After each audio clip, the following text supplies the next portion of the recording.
Welcome to another episode of What's New in Beauty. My name is Nia Lee, and I'm super excited to have you guys here. If you're new to the podcast, this is essentially where I talk about all the new and exciting things happening in the beauty industry and just any topics around beauty that I'm just interested in talking about. So without further ado, let's jump straight into the episode. And I'm super excited that I want to start off this episode by spotlighting this really dope brand that I came across through my many beauty searches.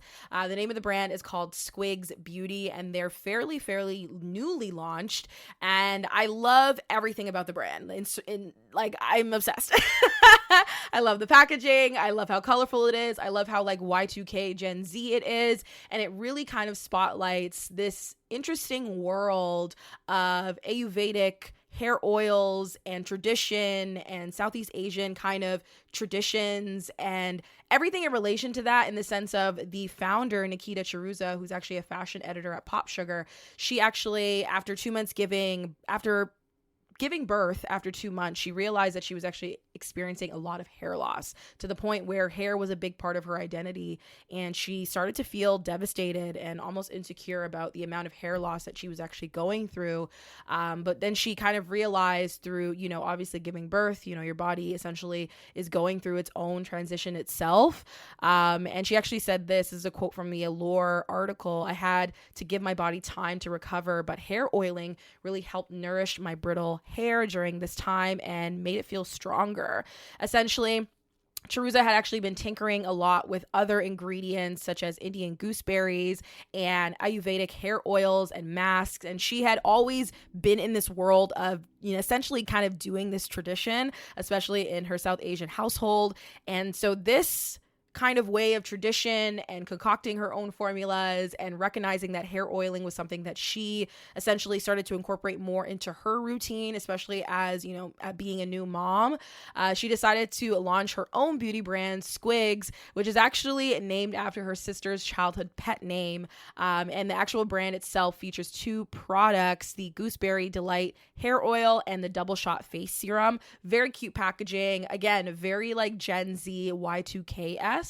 But what I love about it more than anything, she says here, a direct quote: "Inspired by traditional Indian hair oiling and the DIY products that were a big part of my childhood, I wanted to make it easier to access non-irritating formulas over the counter." And that's when Squigs, essentially this head care brand, was born. And she says it's head care, not hair care, because she feels that caring for both the skin on her face and scalp is important. So definitely check out Squigs Beauty. They're honestly such a dope brand. If you head to their website, head to their Instagram, they're killing it. They're getting press all over the place. And I'm just all the way excited for new brands that are just starting from a place of, in a sense of vulnerability. Like my brand, Oily Skincare, was essentially brought on because I was always feeling insecure about my oily, acne-prone skin, and I really just wanted to create something that was about embracing and taking care of the skin. So I love that Squigs is very similar into that it's very personal to Nikita, but at the same time, it's also about just changing the entire landscape of what the hair care, or should I say head care industry is, because the skin and the hair are essentially kind of the same thing. As much as we're out here doing 10-step skincare routines for our face, we should also kind of be taking care of our skin as well too. And again, no 10-step routine for the head, because I think, again, you find a good product and you continuously use it and you start to consistently see those results.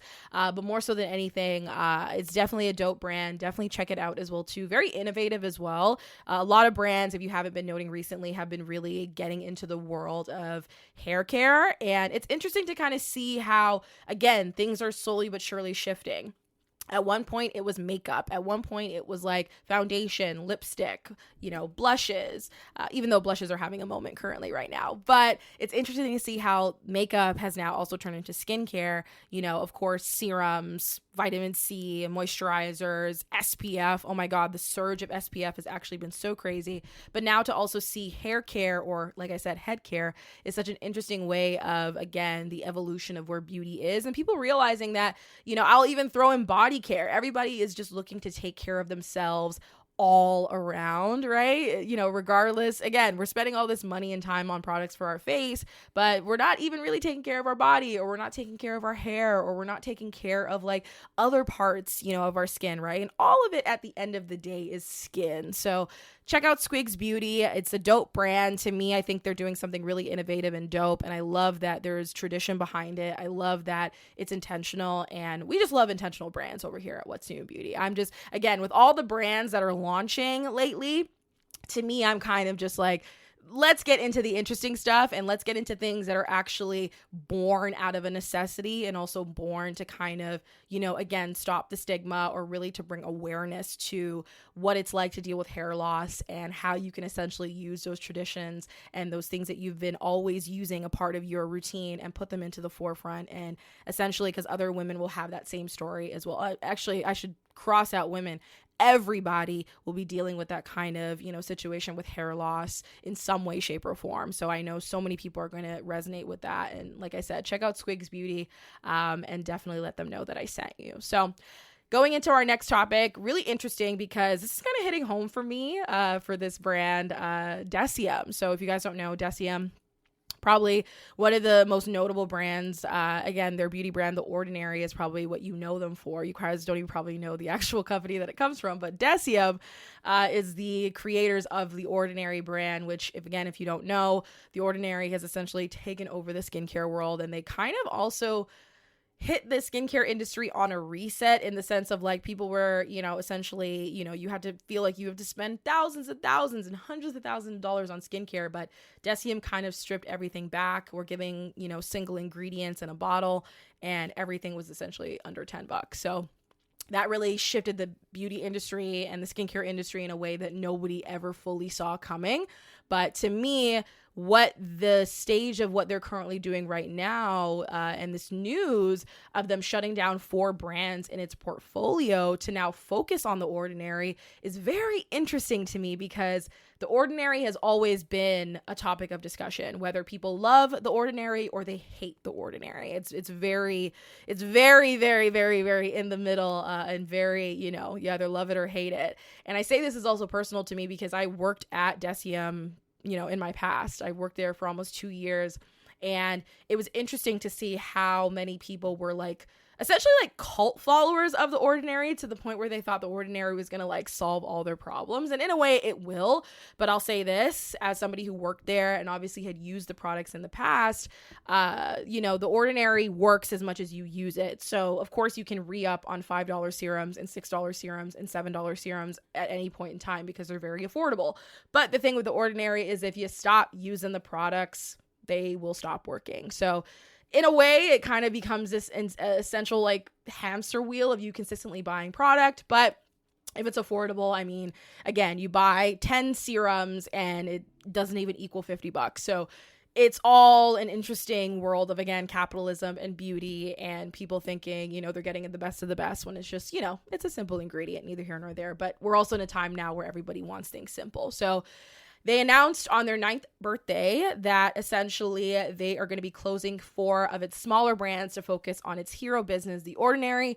The company will wind down the operations of HIF, which is actually their hair care line. And when I worked there, HIF was always something that they said at one time that they were going to be reformulating and like make it better. And I don't think they did, because The Ordinary actually came out with hair care recently. And so sad to see HIF go, because I always loved HIF. My boyfriend as well too loved the HIF product, the Hydration CEO, I believe it was called. Great product, solid. They're also going to be closing down Hylamide, which is another brand under the DECIEM family. And if you aren't familiar, it's the very colorful packaging where there's like the blues and the bright pinks and the greens and so on and so forth. So they're going to be closing down Hylamide. Hylamide was always looked at as like the step up from The Ordinary. So if you love what The Ordinary products are doing, but you want products that do multiple things at the same time, then Hylamide was always the next step. Abnomaly, I don't think I remember Abnomaly completely, but I remember, again, it was a brand that they kind of were like, oh, let's like talk about Abnomaly a little bit, and let's, essentially, put, it was always something that was spoken about, but we didn't exactly know what it was. And I'm on the website currently right now, and it looks like it's the room fragrance, which again, when I worked at DECIEM and we had to spray the stores, everybody was always like, what's that scent? What's that scent? Do you sell that scent? So on and so forth. And I just thought it was always so interesting. I was like, why are you guys so obsessed with this scent? It's like super basic, but neither here nor there. Oh, and they're going to also be closing the chemistry brand, which if you aren't aware, DECIEM actually, I believe, started the brand off of the back of this hand repair cream. I believe it was in this really kind of cute pink bottle, cute and pink white bottle. It's called hand chemistry. And it was always about like anti-aging of the hands, because I guess no other brand had been focusing on that. And so they're going to be closing this brand. Again, one of these things, if you weren't really actively going to DECIEM, you wouldn't really know what these brands are. But again, because I work there, I'm aware of it. Like they had a deodorant. They also had intimate care. They had a glow oil, again, a lot of lotions. Oh my God, I remember hyaluronic concentrate. I remember that. Oh my God, so much. This is like bringing back so many memories. But yes, they're going to be closing HIF, Hylamide, Abnomaly, and the chemistry brand, selling remaining products until they're sold out. The Ordinary, DECIEM's most successful brand, and NIOD, which again, NIOD is like the top level of what DECIEM has to sell. Like again, like if you're using the products in that line, one, you're bougie. One, you can afford it because like the products in NIOD, the ingredients are just at the highest level. Again, they said that the business's high-end skincare range will continue operation. So this is very interesting to know that they're just essentially focusing on most successful brand, which is the Ordinary, but then also the brand that definitely brings in a lot of coins for them, but then also, you know, is very kind of like low maintenance, kind of sells itself. Whereas NIOD, you know, again, NIOD, again, as somebody who worked there and used the products, I loved all the NIOD products. Like I was always trying to put people onto NIOD, but at the same time, it's definitely like one serum's like $60, but it's a great serum. It's awesome. It is very, very awesome. And then they have a direct quote here, and I'm reading this article off of Beauty Matter, by the way. They said, as we turn 9 and move towards completing DECIEM's first decade, we are refocusing our attention on science-first functional skincare. NIOD will always be our platform for pushing the limits of science in skincare, and the Ordinary will continue to raise communication and price integrity in the beauty industry, which I love that they said that, because it shows to me that they are aware of the impact that they have on their community and also on their consumers, because they are aware that coming up to their first decade that they want to push the limits of science with NIOD, in the sense of like, there's a lot of ingredients, there's a lot of products that you would probably never see anywhere else. And that's truly what makes DECIEM kind of admirable, or admirable, I should say, because they continuously want to create things and innovate in a way that other brands aren't innovating, or how other brands are innovating, but are so far in the future and let's just say so expensive that they're not very accessible, right? I believe DECIEM sells at Sephora. And so there's still, you know, an easier barrier there. You're still able to try out certain products. And then of course you can also buy their products on their website as well too. And even though NIOD is essentially like their more, you know, high-end platform, it's still not as expensive as certain products from like, you know, a La Mer or a Sunday Riley or Dr. Dennis Gross. Like they still kind of have like a little bit of a affordability, you know, esque to it. But at the same time, they know that NIOD is for pushing the limits of science, where the Ordinary is really about, you know, essentially kind of going viral, raising that communication, as they like to call it. That's a fun way of saying like trying to go viral or trying to like be the topic of conversation. But then also that price integrity, which is really, really interesting, because like I said, when they came into the game and were charging like $6 for niacinamide and zinc, everybody was having a heart attack. One, they didn't know what niacinamide and zinc was, but at the other catalyst to that was, I can't even believe that a company is selling an ingredient on its own and this is how much it cost, right? And I'm sure there's other stuff to go into it as well too, in terms of like, you know, the exact cost of certain ingredients and so on and so forth. But DECIEM really made it easy for people, one, to understand ingredients. Like prior to working there, I had no idea about certain ingredients. Now I have a full extension, you know, not full, I should say, but I have knowledge enough about these ingredients that I can go into other spaces and go to a Sephora and go to a Shoppers, for example. Shout out to Canada, Shoppers. For some of y'all, it might be Ulta, you know, it might be Target. I can go in and be an informed buyer because now I can look for certain ingredients that I learned from using the products in The Ordinary and also working at DECIEM. So again, I think this is very interesting. I think it's very, smart also, because at the same time, like, why are we going to sit here and focus on other brands that are, essentially aren't kind of making us money, or when people come to the store, they're not really interested in the other brands, right? They're interested in The Ordinary. They want to stock up on The Ordinary. And like I said, The Ordinary just came out with hair care the other day. So, I mean, they had a hair serum, I remember, that, was a big deal and a lot of people loved it. But now they've come out with shampoo, they've come out with conditioner.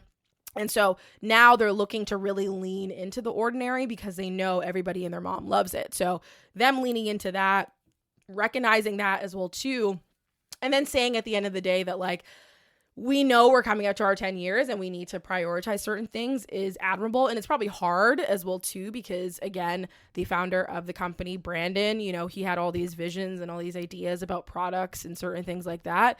And, again, his untimely death and how everything came to be, the brand itself had to go in a different direction, and they had to understand, like, what is our thing? Like, what do people go to us for?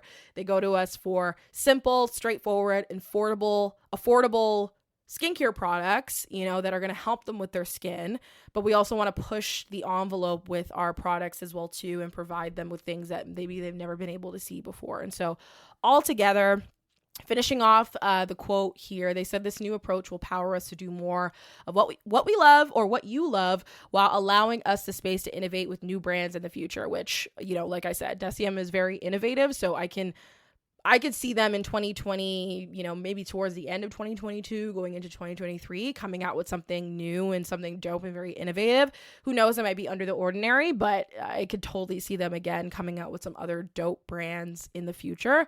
They said, as our little company has grown, we've discovered that focus is absolutely necessary in order to give brands the love they deserve. And this is also a really interesting thing to note as well too, is that when you have a beauty brand and you realize the thing that's working for you, instead of trying to fight it, just kind of lean into it and also refocus. Because I think at the end of the day as well too, when people are aware that, you have a certain brand or you have a certain product that's like a household name, they're really interested in kind of just, again, knowing you for that. And instead of trying to come up with something new, or try to force something else on, another customer, let's just say, the best idea is to refocus, and then to also ask yourself, okay, what should we be doing going forward? Should we be leaning more into The Ordinary? Should we be leaning into more, should we lean more into NIOD? Should we create something that's like, again, this in between? But I don't know. I just think the whole thing is smart. But then at the same time as well too, it'll be interesting to see what else they come out with in The Ordinary, because again, in 2022, they actually made the announcement that they're going to be raising the prices on The Ordinary products to sustain the business. And they said they wanted to tell its consumers in advance so they would stock up on products at the current price for 2 weeks. So again, DECIEM's really, again, for the most part, transparent in a lot of the things that they do. I remember when, when Estee Lauder became a majority owner in DECIEM in 2017, it definitely changed the landscape of certain people's ideas of the brand and so on and so forth. But as all brands start out, like, the goal is not to always be small. The goal is to expand and be big, because you want to be able to reach as many people as possible. And so it just seems to me that DECIEM is just getting to a point where we need to innovate, we need to grow, we need to focus our energy on the things that's making us probably the most coins. But at the same time, how do we do it in a way that's still, lets people know that we're about integrity, we're about science, we're about innovation. And so them announcing it, I think it's smart. I think it's super duper dope. And again, as somebody who used to work there, I mean, I've got my qualms about it, as everybody does for any company they work for. But what I will say is they were definitely the brand that put me on to certain ingredients, put me on to how the industry, can inflate certain prices, and, they can be around for years and years and years and years and years and still be so outdated with everything that they do. But I will say, so far, DECIEM has been a very innovative brand. And to me, it seems like them closing this down is so that, like, again, they can refocus, but then also come up with other interesting projects and other things that they want to do. So shout out to DECIEM for making that big decision. I'm sure, you know, it wasn't, you know, easy, especially with closing down those brands, because there are people who probably love those brands. But again, they'll have time to stock up on them, because once they're sold out, and let that be that. So all that being said, though, let's jump into our last topic. You guys know I love talking about celebrity beauty brands, right? But more so than anything, the newest celebrity beauty brand on the block. I'm not going to talk about Gwen Stefani because, you know, I'm not. But I wanted to talk about Hailey Bieber's Rhode skincare brand, which she announced this week, or actually last week, that she was going to be launching the brand. Everybody is excited about it. There seemed to be a little bit of a rollout situation, because I've been seeing videos of her here and there. If you go on her YouTube channel as well too, she's got a couple videos on there talking about her skincare routine, how she gets ready for bed, how she does skin prep. Again, these videos have like 2 million, 4 million views. Like, it's absolutely insane. But again, she's essentially going to set to drop Rhode Beauty. I think it's going to be called Rhode Beauty, or I think it's just going to be called Rhode, actually, and it's set to drop this summer. And essentially, it's funny because I've read articles and she is like aware that everybody's tired of beauty brands. So I find that really interesting, that as much as she's aware of that, she's also creating one. But this is what I always think, right? When celebrities start beauty brands, I always ask myself, where is this coming from? Like, have you been into skincare? Have you been into beauty? What's kind of your background? Because we see it all the time with celebrities, again, that do the beauty brand thing. And sometimes it works and sometimes it doesn't, right? I was having a conversation with my friend, shout out to Chelsea, and we were having a discussion about like how when Rihanna came onto the scene with Fenty, it's like she was so successful with that. And I say it because, like, as somebody, again, who like bought the Fenty foundation when it launched, I am aware that like when Rihanna came up with this brand, that she was really putting a stamp on 40 foundations, no negotiations on that. Let's also show different ethnicities and different people in our ads, because as much as brands, you know, because the 40 foundation thing wasn't innovative in the sense of like other brands had other like, you know, huge ranges of foundation. MAC, Makeup Forever, you know, brands had been around that had that type of range. But it wasn't until Fenty essentially said that, hey, we're going to start putting these individuals, like, we're not just going to show you one shade in the ads. We're going to show you all the shades, so you're aware of all of it. And as soon as she did that, it like really ignited everybody, and nobody had seen that. So I think that was also like, she was at a really good spot, and it was innovative enough for her to do that. Now the 40 foundation thing is a stamp, like, yeah, essentially like that's a staple. Like, that's what everybody's doing right now. But I also think as well, too, we're in a time where like everybody's super into skincare. Like, again, when Fenty launched, everybody was still super duper into makeup. Now everybody's into skincare. So seeing Hailey Bieber now get into skincare is interesting, because to me, it seems that skincare has been something that she, I guess, has been interested in, as, again, being a well-known model. And I had no idea she was 25 years old. Absolutely insane. We're literally the same age. But again, so I'm reading this article off of Lifestyle Asia. It said that after a whole lot of buildup, Hailey Bieber launched Rhode, which marks her debut in this lucrative lucrative arena. And I will say this, beauty industry, $1 billion, probably $1 trillion at this point. The amount of money in the beauty industry is absolutely insane. But what I will say this as well too, the amount of celebrities launching these brands, I want to say in the last like 2 or 3 years, it's literally been every other month. And I mentioned Gwen Stefani because I recently saw that she launched a brand. And I guess you could say that, like, again, I've heard comparisons of like people who used to like do the perfume thing are now doing like the makeup thing. And that's, you know, the industry that we're in. I was actually just talking to a friend about Harry Styles' beauty brand the other day, because I'm like, all these people are getting into beauty. And it's just really interesting to see how like celebrities are like really, you know, saying to themselves, we want to start a beauty brand and we want to be in this quote unquote lucrative arena. And it's no longer, oh, I just want to be in a CoverGirl ad or in a L'Oreal ad or whatever it may be. It's like, no, I want a piece of this pie. So, I mean, celebrities, right? They're going to do what's going to be in their best interest to make some coin. And, especially if they have that influence for sure, which Miss Hailey Bieber does, which I was super duper shocked that 42.6 million followers, insane. And then also on the Rhode Instagram, she already has 142,000 followers. No posts, no nothing, just a link in the bio that brings people to the coming soon page where you can add your email in. I'd be interested to see how many people add their email to that, because I'm sure it's tons. But to me, again, I just think it's super duper interesting that she's entering into the space.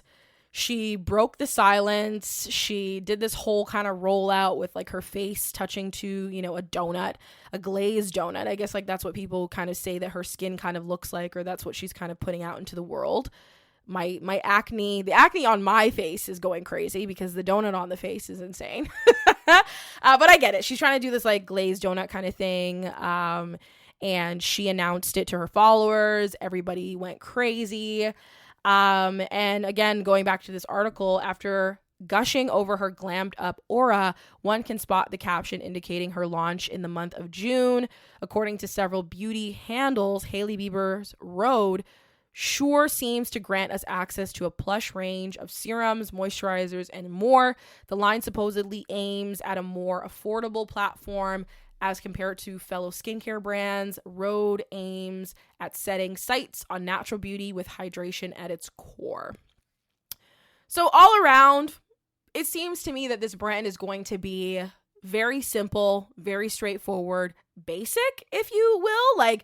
Again, not super duper familiar with Hailey Bieber, so, definitely correct me if I'm wrong.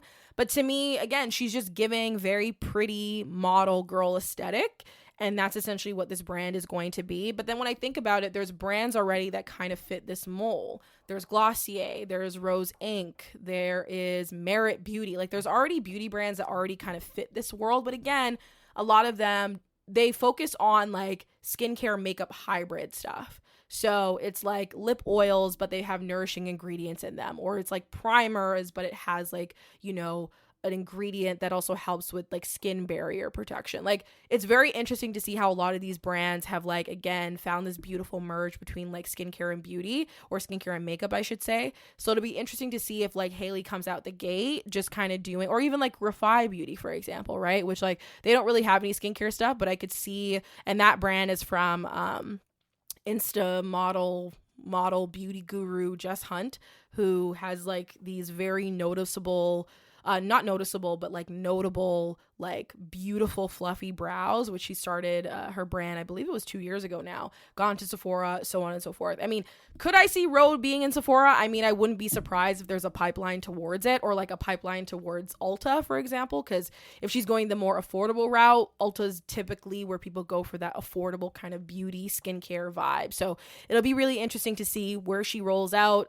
Of course, she's definitely going to be selling on her website, but I'm just really interested to kind of see what this is going to be. Is it going to be the serums? Is it going to be the moisturizers? Is it going to be a beauty makeup hybrid thing? Because she has that whole no makeup look down pat. And especially because even in the photo here where she's attached, she's, she has the glazed donut, it's giving glow.